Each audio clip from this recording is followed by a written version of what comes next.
The digital divide is the difference in access in digital technologies by different strata of our society. It manifests in differences of income, urban, rural, age, race, and other demographic differences.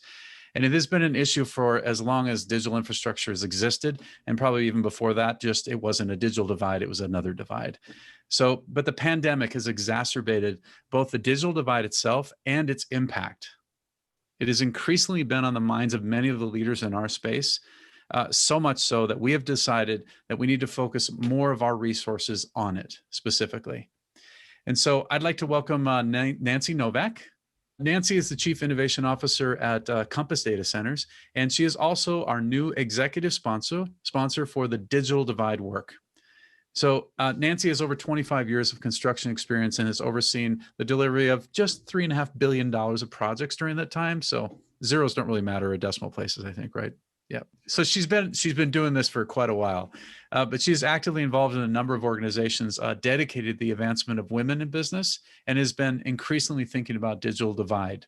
So welcome, Nancy, again, and thank you again for stepping up and for your leadership in this. I've loved our conversations. They've really got me thinking. And I'd like you to start this with, can you tell me why this topic is important to you? Yeah, I mean, thank you so much, Dean, for having me and considering me for the executive sponsorship. This is a topic I'm extremely passionate about. As you know, if you follow me, like equality and digital inclusion in anything, especially STEM, is super important to me. Mm-hmm. And when you look at the digital divide issues that are highlighted today, it just brings about how important it is to be a viable, productive, human being in this world that can actually get ahead and have the ability to be successful, right? I mean, the digital way that we work today, the digital day that we live and how we share data is absolutely crucial that we allow that for everybody to get that equality. Yeah, absolutely. And we're going to dive into this. And again, we're going to get the brains on this call involved. But I want to start with some stats. And I have two to show, and then I want to have you get into the definition of the problem, because you've really thought about this and have some really good structure around it. So the first one here is UNESCO. So this is the United Nations Educational, Scientific, and Cultural Organization. They've reported that half of the world's population is still not connected. We've talked about this throughout the Global Summit already, right? But it's mind-blowing when you look at what we have and what we use every day, that half of the world doesn't have access to that. Just let that sink in for a second. So the second one here is from the World Economic Forum, massive group there. And they reported that the pandemic has exposed the digital divide like never, ever before. Billions of people are impacted, but half of the world's population has no access to the internet. So that means that fewer than 1 in 5 people in the least developed countries are connected. So it's exacerbated even further. And of that, the digital divide impacts women more than men. So this hits on so many things that are important to us, right? So Nancy, and again, you've done a ton of research in this. I know your daughter has as well. I think she's a professor, right, around this as well. And so can you just tell me the framing here?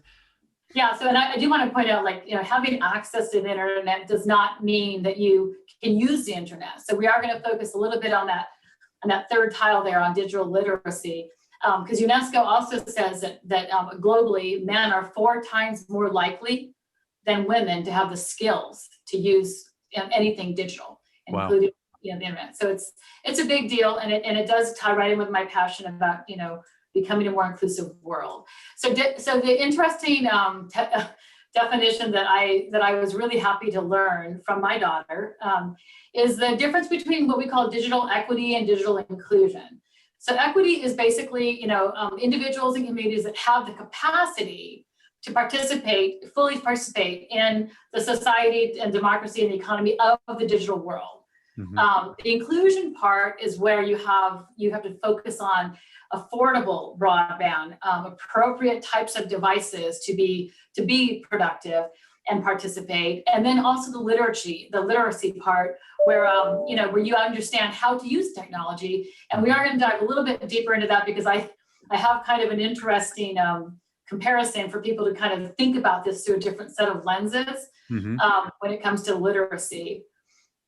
So, and I want to ask you a question, because you and I had a debate about this, and I really did not understand until you explained it to me, which is, what's the difference between digital equity and digital equality? So the best way to visualize this, and I'm sure a few of you have probably seen this floating around on the internet. The best way to visualize it is a cartoon where it shows 3 boys who want to view a ball game, and they're all standing behind a fence and they can't see over the fence. So to make them all equal, we give them equal height stools to stand on. But what's interesting is, since they're all different heights, the shortest one still can't see the ball game. The one in the middle has to be on his tippy toes, and the tall one can see just fine. So the equality, we gave them equal stools, but it wasn't done with equality in mind because of the differences of the individuals. Does that make sense? Yeah, it totally does. And that equality basically means that there's an advantaged and a disadvantaged person in that, right? Multiple people. Yeah. So the equity here is that everybody's got the equity to the right capacity to participate fully. Like you said, I'm going to get the right size stool. Yeah. Not that I have a stool, but the right size stool. Okay. Right, So, right. Okay, very good. Yes. yeah, you have another analogy that's important too. So that help us understand this further. So walk me through this car versus digital for digital natives. Yeah. So we, one of the things that is always fascinating to me is we talk about digital natives, right? They're born with technology in their hands, and they use technology. But we are in a world right now where education-wise, we aren't really teaching technology. So the analogy is, just because you've been driven around in a car your whole life doesn't mean you know how to drive a car. And I use this as a very simple way to compare, like basic terminology.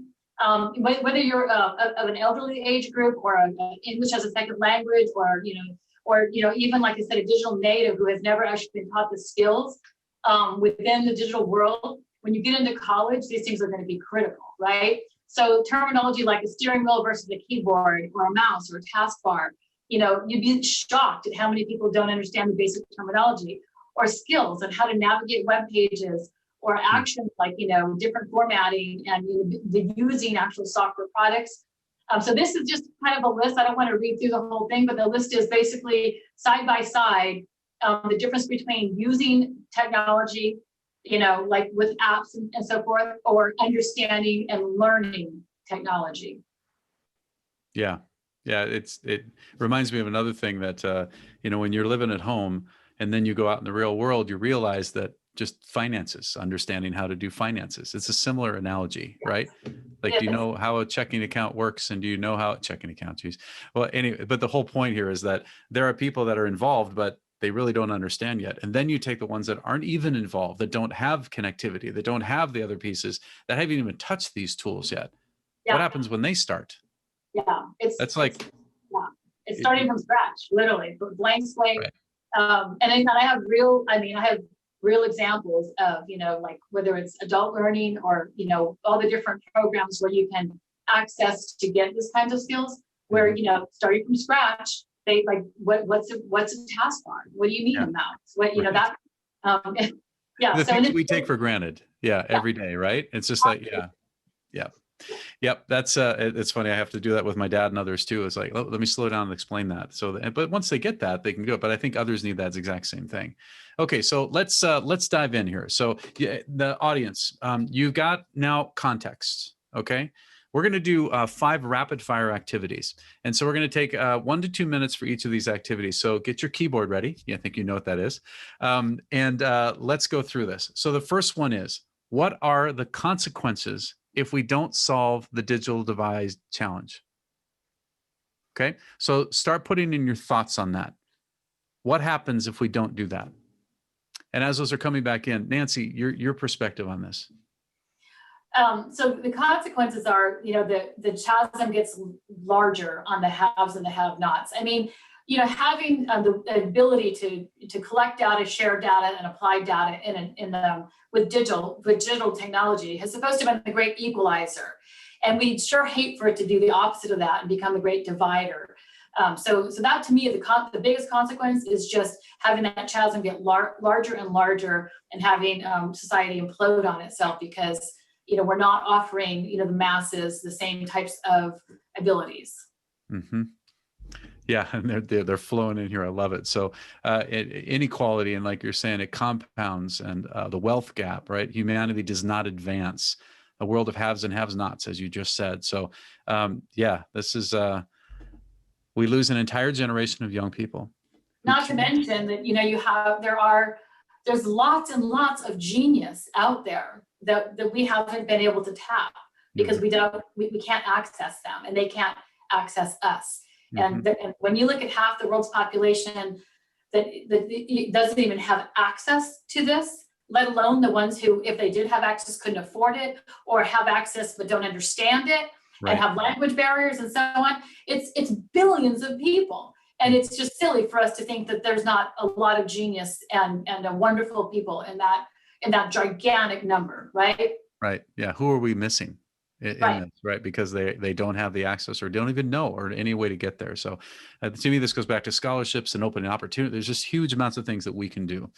Okay. All right. So we're going to wrap this up. Just so if you got more, feel free to throw them in there. But we're going to go into activity 2. So the past one, you saw the consequences, but now let's look at the benefits. If we're able to solve this problem, what happens? And I know this is kind of the inverse of what the people have thrown in, but so the benefits if we solve it. So thoughts on that. So Nancy, your thoughts. What happens if we Well, I mean, just from a sheer business case perspective, whether it's GDP or just global economic health, the benefits of being able to have an inclusive society that can contribute and earn money and purchase things and educate people is massive from a well-being standpoint on a global scale. Mm-hmm. Yeah, and it's great. This is Tom Moran said, revolution in a good way. We're going to allow lots of people to do a lot more things. We're bringing 3.5 billion more people and minds into the conversation. Yep. That's right. More people will be lifted up economically, and this will lead to more wealth and more prosperity for more people. Absolutely. Because right now it's going the other direction, especially with the pandemic. Yep. And you have to think about the pie is getting bigger, just like any diversity and inclusion topic. The pie doesn't get smaller when you share the pie. It gets larger, and there's more opportunity for everybody. Yeah. Yeah. And yep. All right. So a couple other ones here. We can reach out and engage a set of people that that OWN wouldn't be able to reach otherwise. This allows a set of ideas to flow in that we wouldn't have otherwise heard. That's, this is the diversity of thought, the diversity of experience, right? And we've talked about this before where, we have kind of blinders on about these are the kind of people we need to hire. But when you go back and look at people that are in parallel sectors for it, you suddenly can get their expertise in different ways of looking at problems. So yeah, great stuff. Huge. That's actually huge. And I love this. This is great. We got tens of these things just rolling in. So thank you. I can't get through them all, but just keep throwing them up. Nancy and I are going to digest all this afterwards as well. So, okay. All right. We're going to wrap up activity 2, and we're going to go to activity 3. Now this goes back to who should be doing something about this. We had a debate about this too. Should this be the government? Should this be the private sector? Should this be both of them? Should it be somebody else? Why? Okay. So if you have both and others, give us your reasoning of why that is. Explain what it is that would be done. Because to me, I agree with you. I think this is an and, not an or. Yeah, and then so just to shed some of my thoughts on this, I'm very happy to see that a lot of the private sector is taking a lot of initiatives in this regard, because it's a well-known problem that it's becoming a more well-known problem, and you can see that they're putting their money where their mouth is, and I think it's important that we keep doing that. Mm-hmm. But I don't see us solving the problem without government as well. Because certain things that, especially globally, that governments can do around policy, around thought process, around provisions on making things affordable or offering education are going to reach more people than the private sector can reach. Yeah, and they both have their strengths. I think it's a lot of the innovation within the right? The public sector can be applied to these things, and then in the private sector, it's policy and governance, but it has to be informed. You know what I mean? Like, we can't have what we're having right now in the U.S. on Capitol Hill, where we have a lot of legislators who just don't understand. They don't. Yes, I totally agree. But what's interesting about that too, if you look at the business roundtable that Fortune, media puts out, like it is fascinating how deeply the private sector has gotten into this, mainly because that's how they run their businesses nowadays. So the mantra has changed a bit. It's really good news, but again, they cannot do it alone. We need cooperation from the government. That's awesome. And by the way, thank you, folks. Like, I can't keep up with all these messages that are coming in, so I'm just going to grab a few as they come back here. Inga, governments may lack budgets, especially now with COVID recessions, and need help. Government needs to coordinate and be educated. I agree, absolutely agree. Yeah. An example from Yvonne, look at the vaccine development. It has taken multiple countries and companies collaboratively to go back and do this. And guess what? It's accelerated it. Why? Because we've got a forcing function, which is the global pandemic is hurting everybody. So everybody comes together. If we approach the digital divide in that way, right, and everybody starts to ante up and figure out what to do with it, because there's a benefit for everyone in it, I think there's huge things that we can get. All right, so 15 more are coming in here. Okay, so we're going to go on to our next activity. So keep going in there if you've got more ideas. But activity 4, now this is specific to us. So how could we, as a professional association, as a community, address this problem? Okay, I want to get a little more practical and tangible when it comes down to, we're going to create this committee. And right, Nancy's going to be leading this, but what can we do? Here's where I would really appreciate some hard data of ideas, because my daughter's doing a class with her juniors in college on ways that they can do civil projects that can help address the problem, whether it's local or national or global. And I'm going to be listening in on that because I'm trying to get all the tidbits I possibly can. I think that it's important that we do something tangible. And this event we're having right now is step 1. So put your brains to work. And if you cannot think of something that you can add right now, by all means, reach out to us afterwards and give us your ideas. Yeah, absolutely. Absolutely. So this is great. I like this. Let's see. Mark Marazzi put in, educate the government through the professionals and the iMasons. So we can have an association. We should have some kind of government interconnect for it. So I think that's great. Key theme across a lot of this is that we can raise awareness about this actual challenge, right?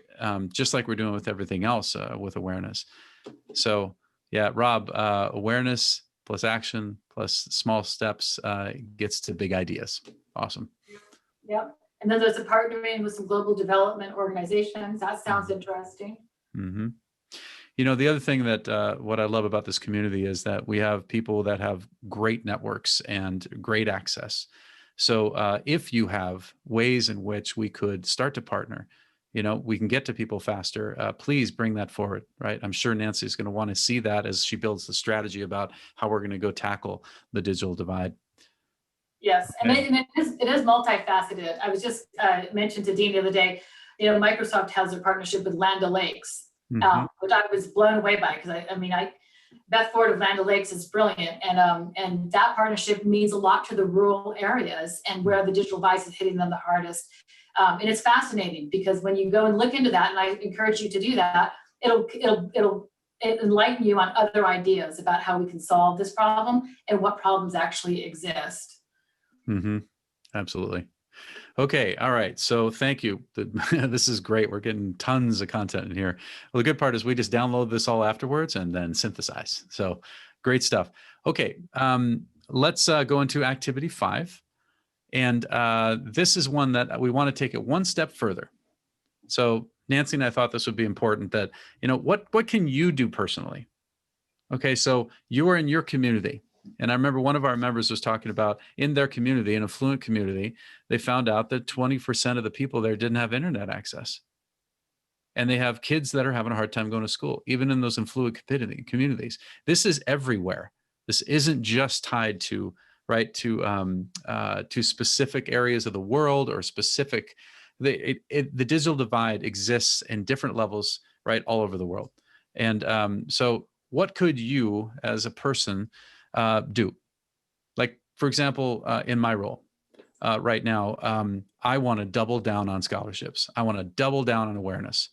I think that what we are able to actually accomplish, and what I can do in my role as chairman and founder, is to really emphasize and force a lot of these things to go faster. So I think we can put our gas pedal down, right? Other things, an example is my mom and I built schools in India. And our challenge right now is that all the schools we built with over 1,000 students enrolled right now, they don't have any connectivity. They don't have any computers. They're stuck. Their lives are paused. So what can we do to bring connectivity and computers there? But it goes right back to what you were saying, Nancy. Literacy has to be there too. Who's going to train them? So I'm thinking about what I can do personally to do something around that.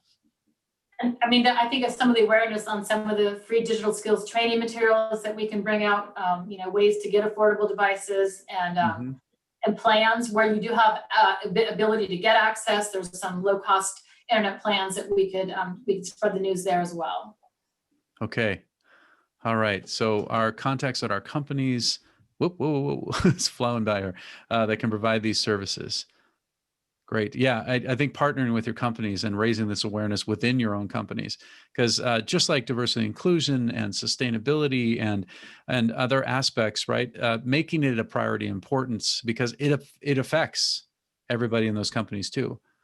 First, second, and third degrees of separation. There's people that are impacted by this, for sure. Yeah. Okay. I noticed one of the comments in here was also about physical disabilities. So language and physical disabilities are a big thing that is an issue. And I wanted to bring that up because one of the things that I was also taught by my daughter, I love it when they get older, they teach you stuff. Yep. Is be able to frame the problem and then try to go solve it starts with empathy. And I think the last panel talked about that as well. Mm-hmm. So I think really understanding and being empathetic about, putting yourself in someone else's shoes, whether it's another country, whether it's, a different economic, spectrum, whether it's a disability or a language barrier, put yourself in those shoes and then try to understand what all those problems are that you might want to frame and then figure out how to go help solve. Yeah, absolutely. Absolutely. Okay. All right. So feel free to keep throwing in the comments here if you got more ideas. We're going to go ahead and wrap up here. So Nancy, thanks, by the way, again, for stepping into this. This is, we got a flood of stuff already for the kickoff now for the digital divide. So closing thoughts, what else should people take away from today? I just really want people to understand that the digital literacy is essential to other literacies. And I'm going to give you a really simple example. Let's say you're an artist and you just use paper and pen. You're thinking this is what I do for a living. But you might still want to be able to set up an Etsy shop or to put your stuff on social media if you wanted to sell it and earn money with that, right? So there's a million examples of that. But in order to enable literacy anywhere, digital literacy in today's world is essential. And then, of course, you have to back it up and say, if literacy is essential, you need the devices. If the devices are essential, you need the access. Yeah. So there you have it. Excellent. All right. So we're going to make this recording available to folks as well as the slides because I think there's just such gold in here, right? So thank you, Nancy, for framing that up, and thank you for stepping up.